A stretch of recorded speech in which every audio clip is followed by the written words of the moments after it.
They auctioned the peasant woman for being too dirty until the Duke bought her for $2 and did the unthinkable. The church bell tolls as a trembling woman is dragged onto the wooden stage. Laughter rings out. She's mocked, jeered at, called worthless. Her hair is tangled, her apron black with soot. They say she is too filthy even for service. Then hooves thunder. A noble carriage halts. And before the stunned crowd, a powerful duke raises 2 silver coins. He claims her not as a servant, but as his honored guest. Whispers spread like wildfire. Why would a noble risk his name for a woman covered in dirt? Is she hiding a secret that could bring down his entire house? Or is there a truth so dangerous it could shatter every chain of class and honor?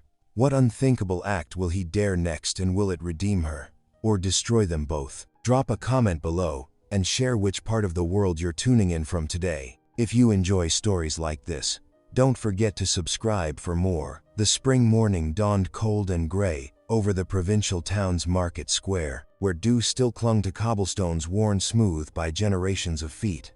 Market stalls stood empty and silent, for this was no ordinary trading day. Instead, a crowd of peasants gathered, their faces drawn with concern and resignation, as they huddled together against the morning chill. At the center of the square stood a wooden platform, crude and stained from previous use.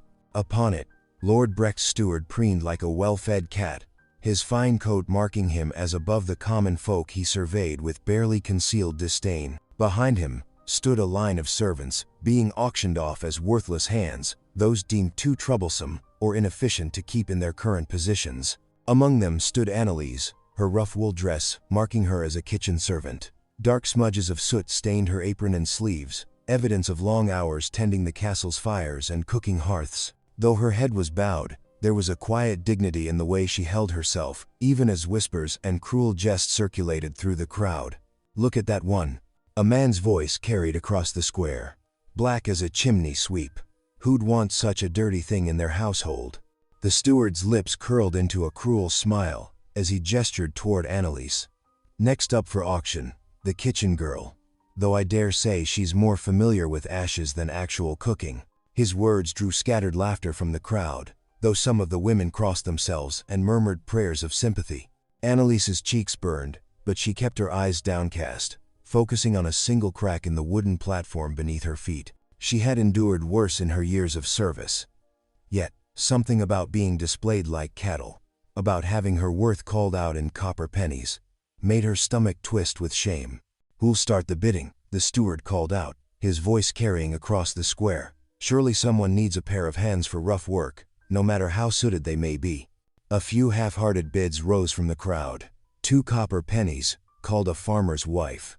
3 pennies, countered a tavern keeper, though his tone suggested he saw little value in the offering. 4 pennies, though she'll need a good scrubbing first. This drew more laughter from the assembled crowd. The steward played to his audience, gesturing dramatically. 4 copper pennies for this fine example of, well, she's breathing at least. Do I hear 5? The mocking continued, each bid accompanied by some cruel jest about Anneliese's appearance or worth. She kept her face carefully blank, though her hands trembled where they were clasped before her. The morning air felt colder with each passing moment, each barbed comment cutting through her thin dress like winter wind. Then came the sound of approaching hoofbeats and carriage wheels on cobblestones. The crowd parted, whispers of surprise and awe replacing the previous mockery.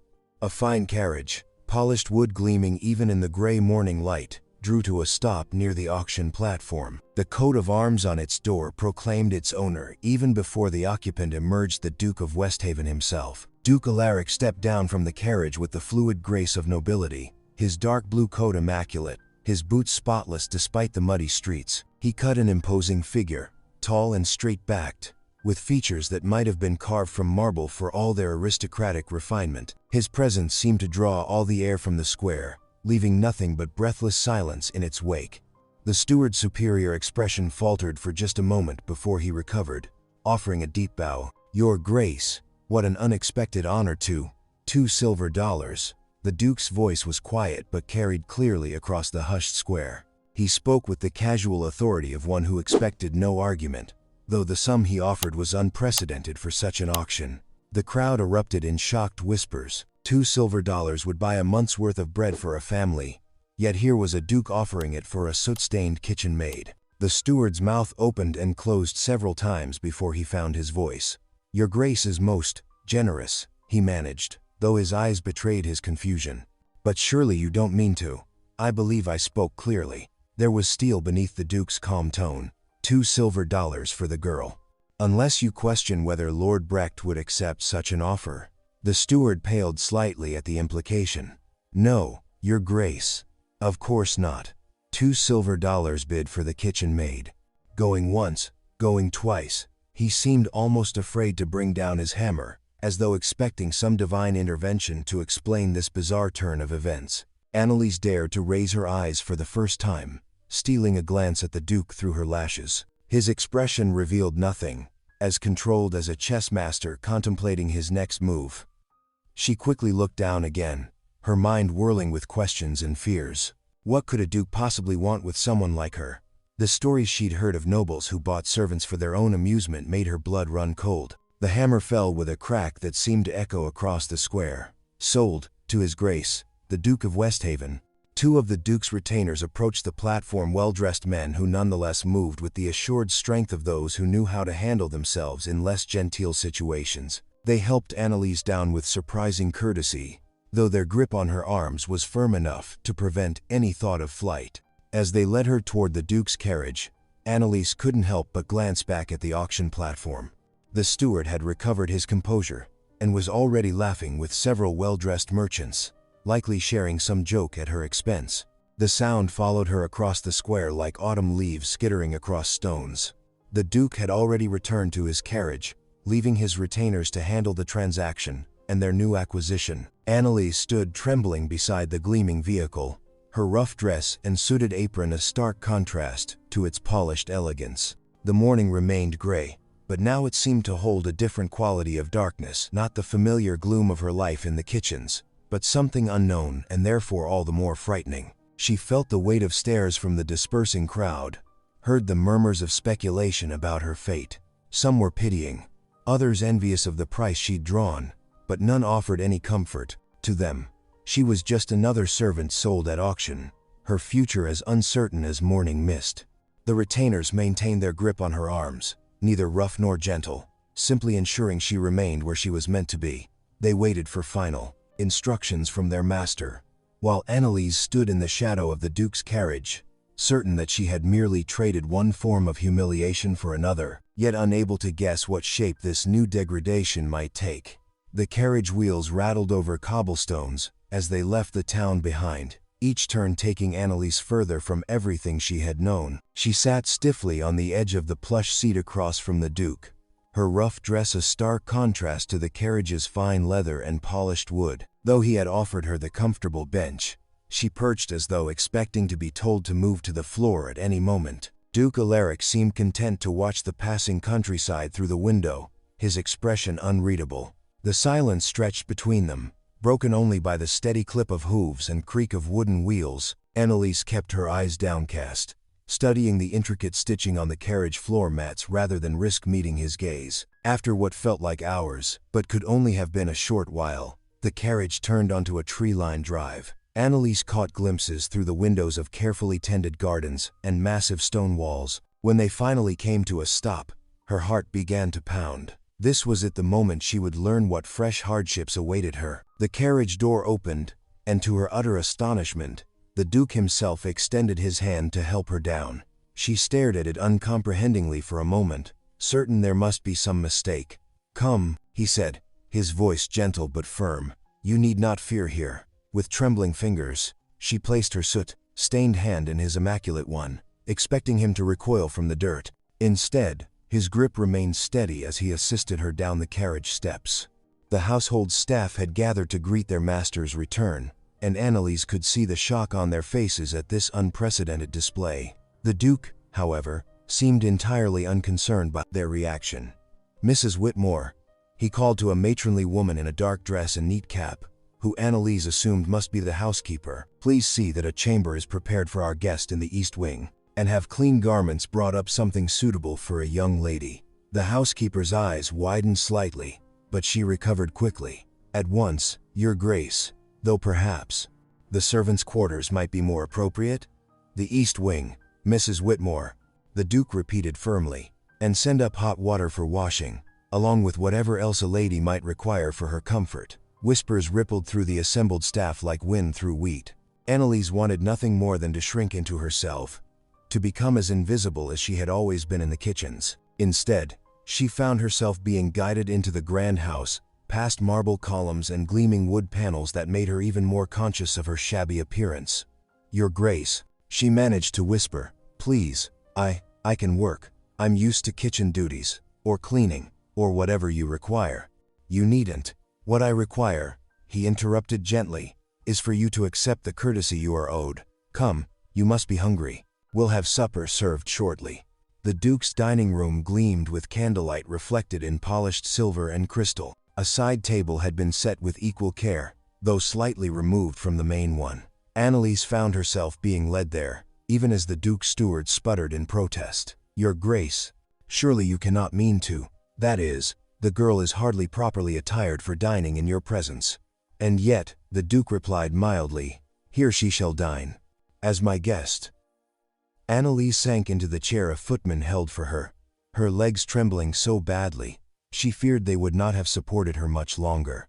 Please, she whispered, I don't deserve such kindness. Let me earn my keep, I beg you.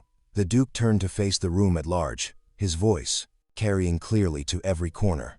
There are debts that can never be fully repaid. 15 years ago, a stable fire threatened not only valuable horses but the life of a foolish young boy who had fallen asleep in the hayloft after sneaking out to ride. That boy would have died, had not a brave girl, herself a stable-hand's daughter, rushed in to drag him to safety. Annalise's eyes widened as distant memories stirred the heat of flames, the choking smoke. A small figure huddled unconscious in the hay. She had never known who it was she'd pulled to safety that night, had fled as soon as others arrived to help. That girl, the Duke continued, never knew she had saved the life of her lord's son. She disappeared into the crowd before anyone could thank her, and her own father died later that same night, trying to save the horses. She was left alone, forced into service, her act of courage forgotten by all, save one. The room had fallen completely silent. Every face was turned toward them, expressions ranging from shock to disbelief to dawning understanding.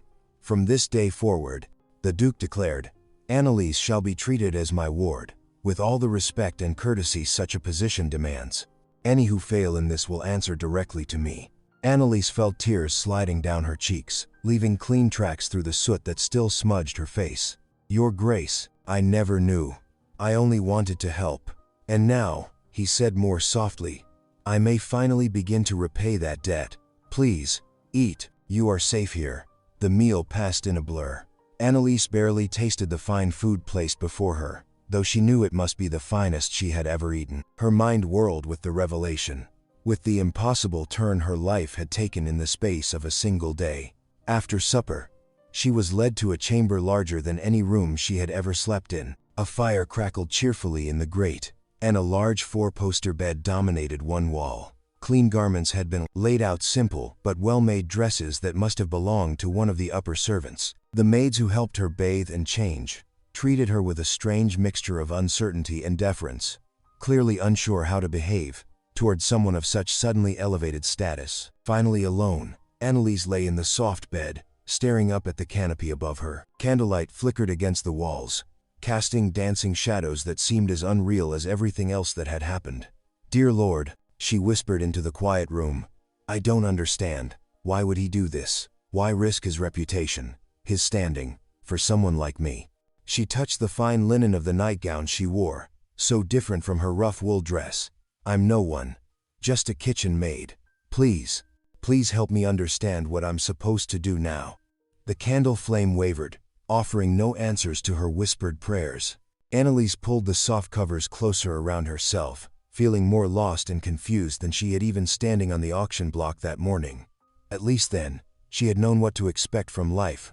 Now, everything she had ever known had been turned upside down, and she had no idea what tomorrow might bring. Dawn broke over West Haven Manor, with the familiar bustle of servants preparing for Sunday services. In the gleaming kitchen, Silver clinked against polishing cloths as maids worked, their heads bent close together in whispered conversation. "Did you see her? Black as a chimney sweep, she was."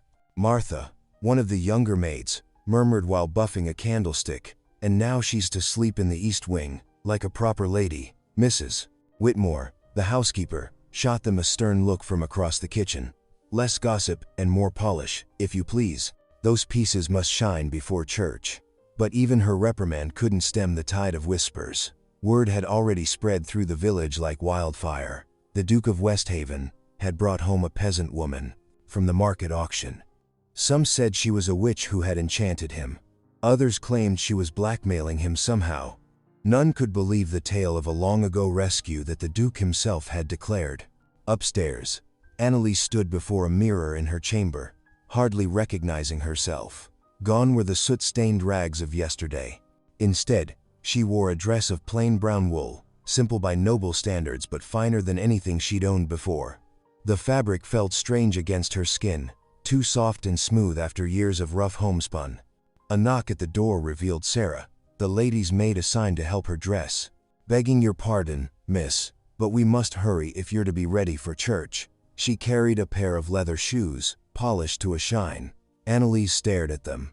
I've never worn such fine shoes before. "They're nothing special, miss, just walking shoes for church." Sarah knelt to help her put them on. "Though you'll need to practice walking in them before we leave. They've proper heels, not like wooden clogs." The next quarter hour was spent pacing the chamber, Anneliese wobbling like a newborn colt as she learned to balance. The shoes pinched her toes and rubbed at her heels, but she was determined not to embarrass the Duke with her clumsiness. "Shoulders back, miss," Sarah instructed, demonstrating the proper posture. "Small steps, and keep your head up. There. That's better already." By the time they descended to join the household, Anneliese had mastered walking well enough not to stumble. The Duke waited in the entrance hall, resplendent in a dark blue coat with silver buttons. He nodded approval at her appearance. "Good morning, Miss Anneliese. I trust you slept well?" "Yes, Your Grace, thank you." She attempted a curtsy, nearly losing her balance but catching herself in time. The household filed out to waiting carriages, arranged by rank and station. To Anneliese's surprise, she was directed to the Duke's own carriage, though she sat facing backward while he sat forward. A subtle reminder of their different stations that somehow made her more comfortable. At least some proper distance remained. The village church was already crowded when they arrived, the wooden pews filled with both nobility and common folk. As the Duke's party entered, all eyes turned to them. Anneliese felt the weight of those stares like physical pressure as she followed him down the aisle. They settled into the Duke's family pew near the front. Anneliese sat in the row directly behind him, acutely aware of the whispers and stares around her. Lady Pembroke, in particular, made no attempt to hide her disdain, raising her lorgnette to examine Anneliese as though she were some curious insect. From the common benches at the back, she caught glimpses of familiar faces from the market, people she'd worked alongside for years, who now gaped at her, as though she'd grown two heads. Their shock was almost worse than the nobles' sneers. The service seemed to last forever. Anneliese kept her eyes fixed on her prayer book, though the words swam before her vision. She could feel the disapproval radiating from the fine ladies and gentlemen around her, hear the barely muffled whispers behind raised fans. When at last they emerged into the watery sunshine, the Duke's hand on her elbow steered her quickly toward the waiting carriage, away from the curious crowds, but not before she heard Lady Pembroke's carrying whisper. "Really, to parade such a creature in God's house? Has Westhaven lost all sense of propriety?" The return journey passed in tense silence. It wasn't until they were safely back at the manor, settled in the Duke's study, that he finally spoke. "I owe you an apology," he said, standing by the window. "I should have better prepared you for their reaction."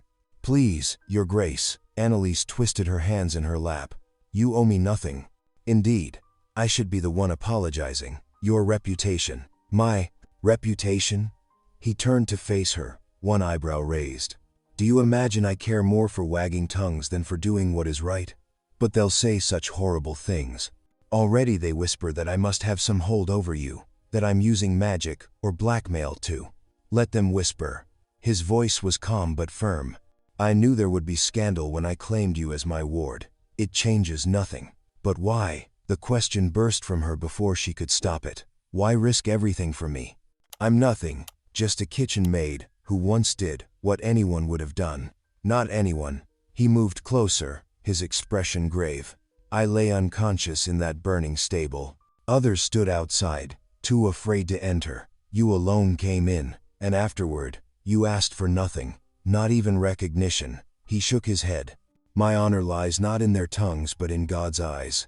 He knows the truth of that night, and of the debt I owe.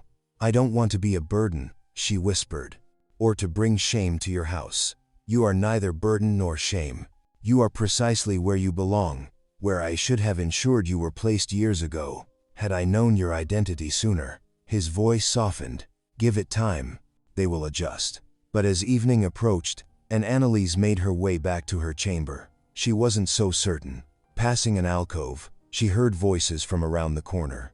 It won't last, someone muttered. She thought it might be Thomas, one of the footmen.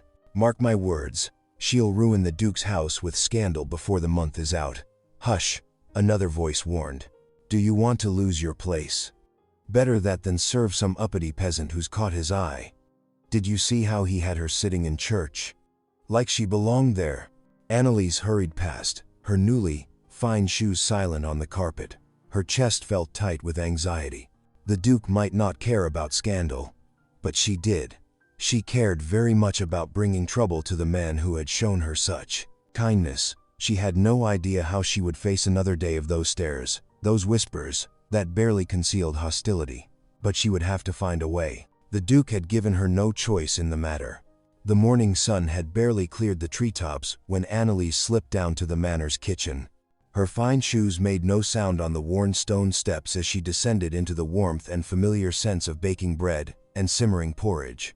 The kitchen staff froze at her entrance. Cook nearly dropped her wooden spoon, and young Jenny, the scullery maid, almost upset a basket of eggs. For a moment, the only sound was the crackling of the hearth fire. Good morning, Annalise said softly, fighting the urge to twist her hands in her apron. She wasn't wearing one anymore, just the simple gray day dress Sarah had laid out for her. I thought, perhaps I might help?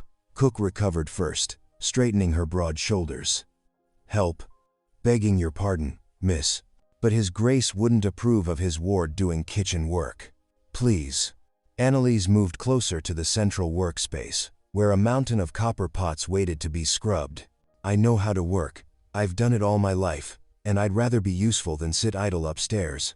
Oh, we know you can work, muttered Thomas the kitchen boy, just loud enough to be heard. Seen you often enough covered in grease and soot, haven't we? A few of the younger servants snickered, but Cook silenced them with a sharp look. That's enough of that. Back to work, all of you. Annalise picked up a scrubbing brush before anyone could stop her.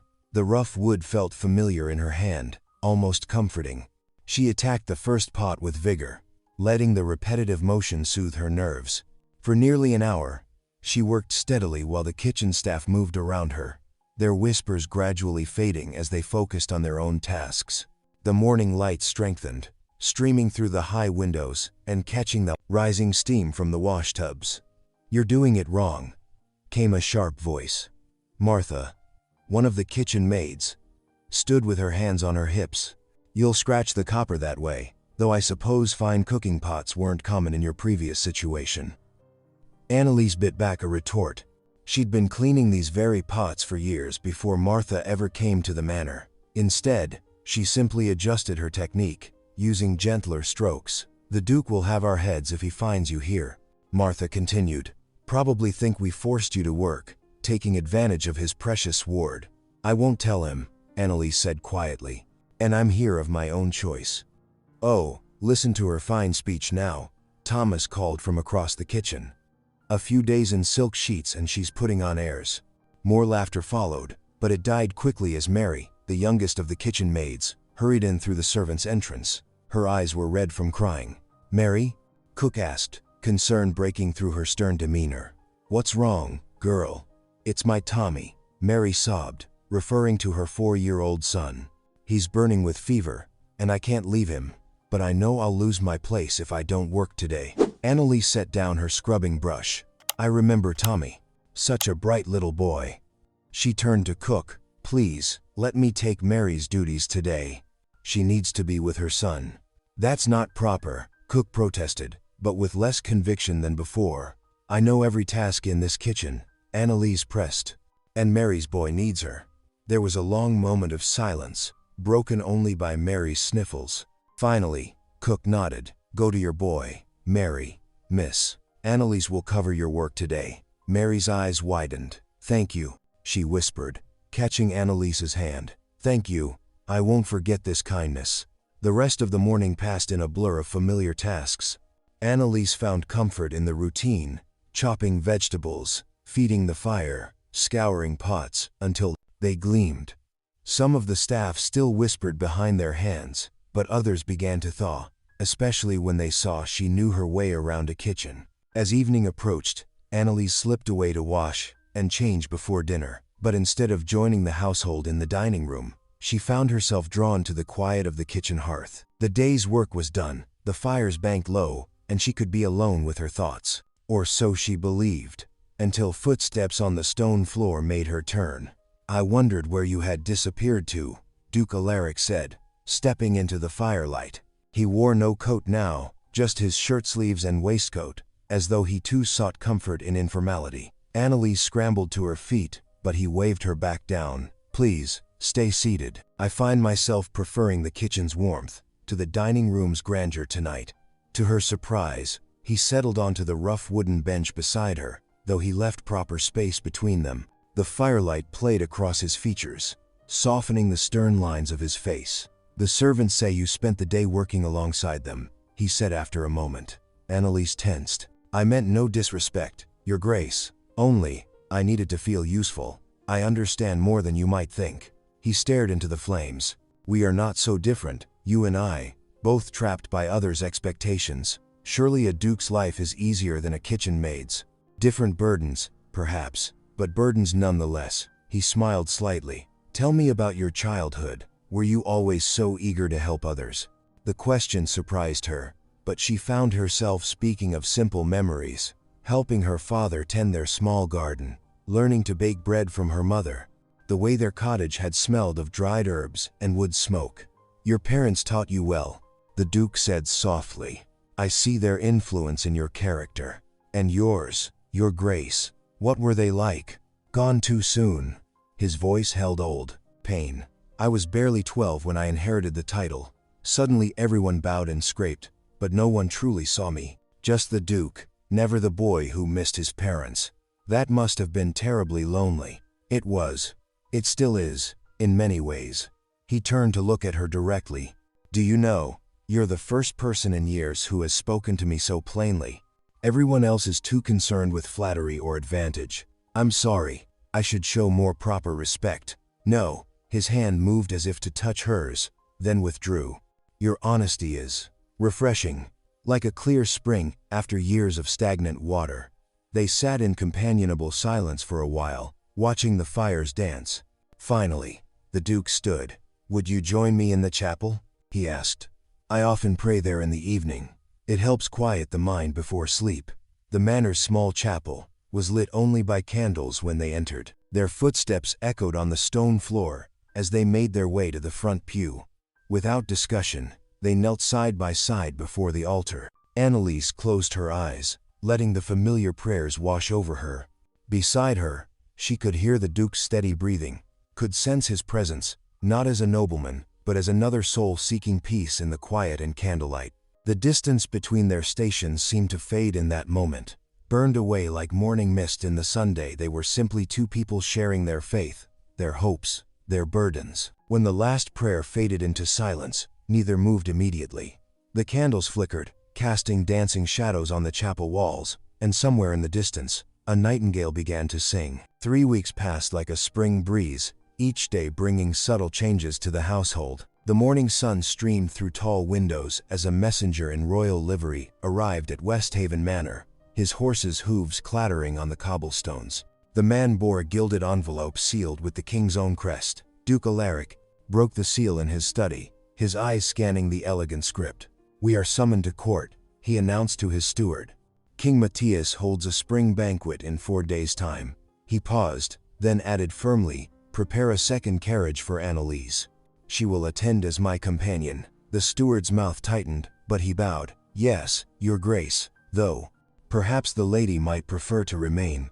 "She will attend," Alaric repeated, his tone brooking no argument. The next days flew by in a whirl of preparations. Annalise found herself fitted for a new gown of dove-gray silk, simple, yet elegant. Though she protested the expense, Alaric insisted it was necessary for court. On the morning of departure, 2 carriages stood ready in the courtyard. Alaric helped Annalise into the second one himself, his touch gentle on her hand.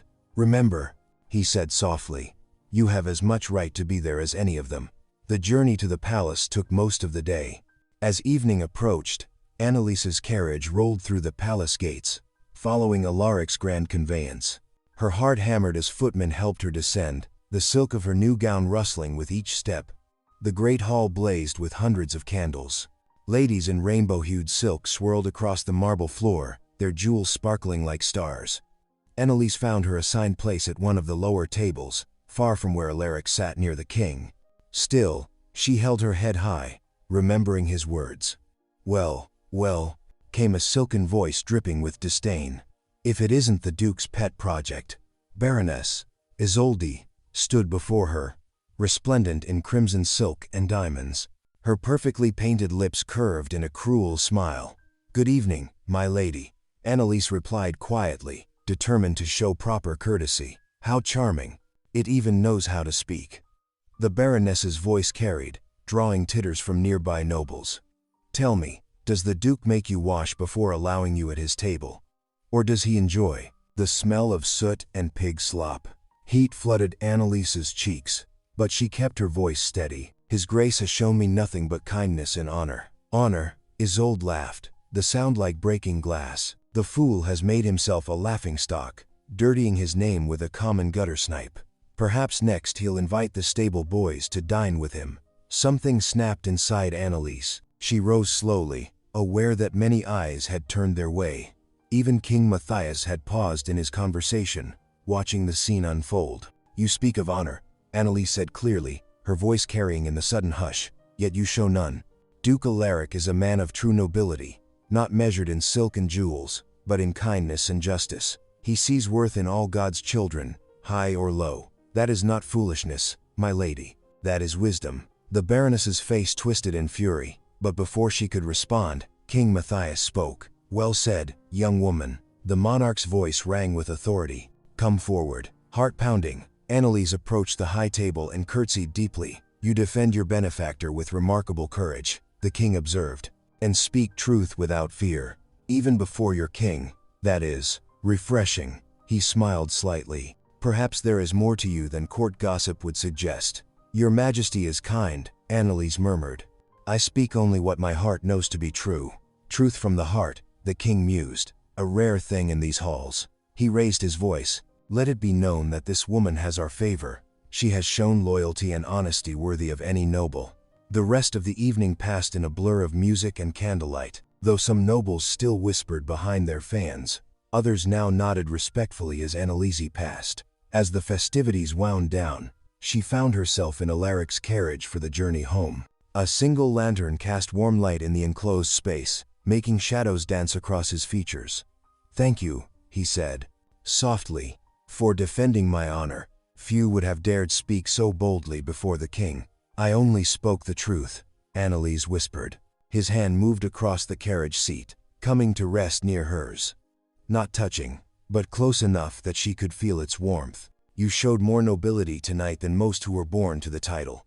Annalise turned to look out the window at the passing darkness, her heart thundering in her chest. She was acutely aware of his hand, still resting near hers, of the intimate quiet of the carriage, a feeling she dared not name stirring in her heart. 3 days after the royal banquet, letters began arriving at noble houses across the province. Each bore the seal of Baroness Isolde, and each contained the same poisonous tale. Annalise's father, the letters claimed, had been no honest man, but a thief who died on the gallows for his crimes. The carefully crafted words painted a picture of deception, suggesting the daughter must share her father's corrupt nature.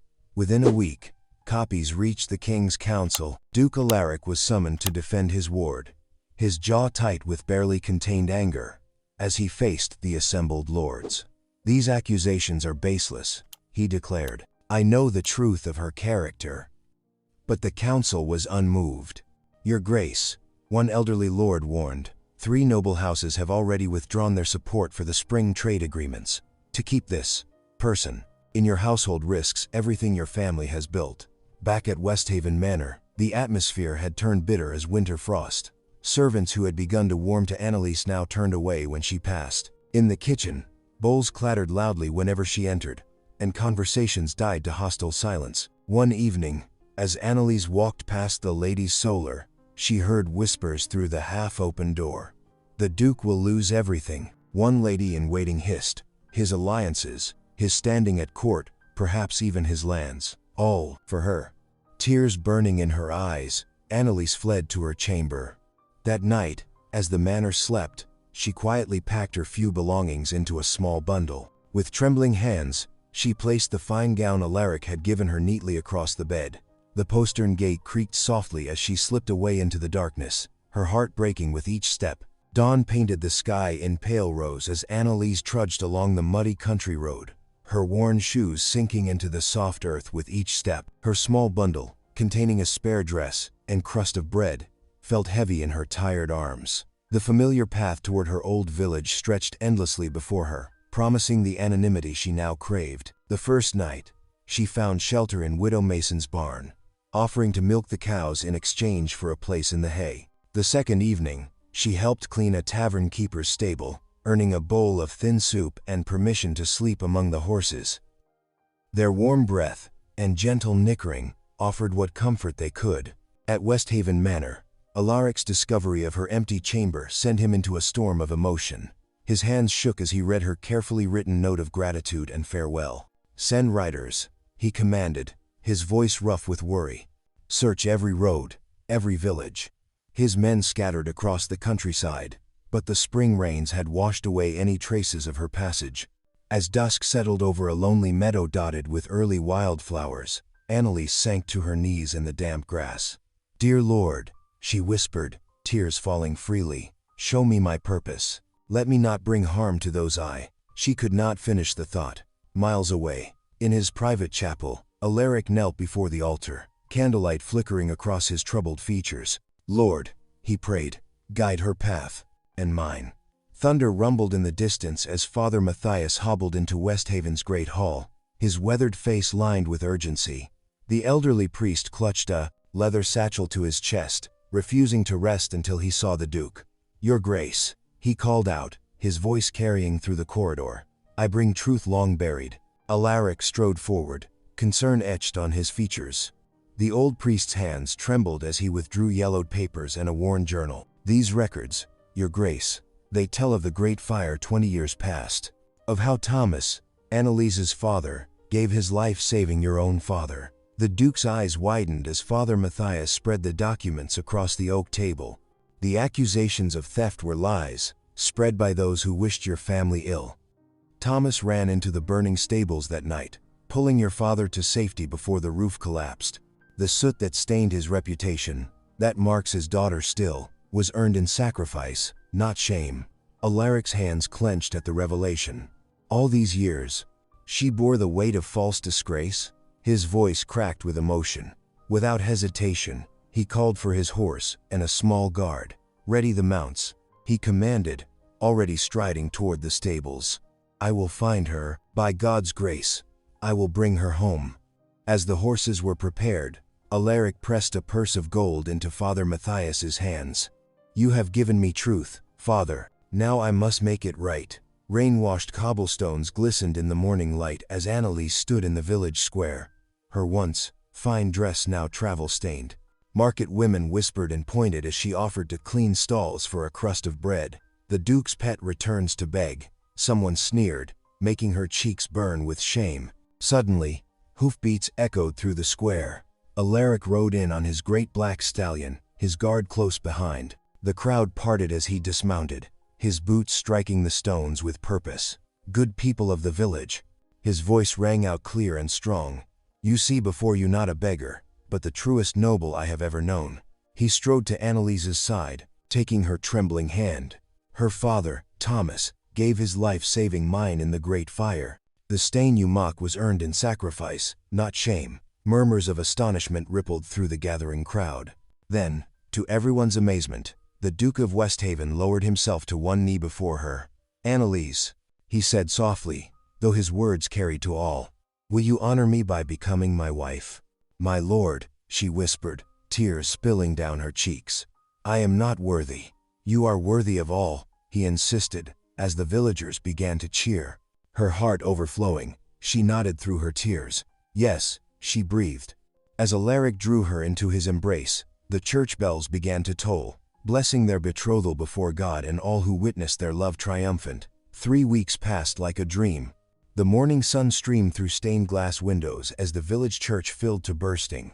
Nobles in their silk finery sat alongside peasants in their Sunday best, all eyes fixed on the wooden doors at the back. When they opened, Annalise stood in a simple ivory gown, holding a bouquet of wildflowers.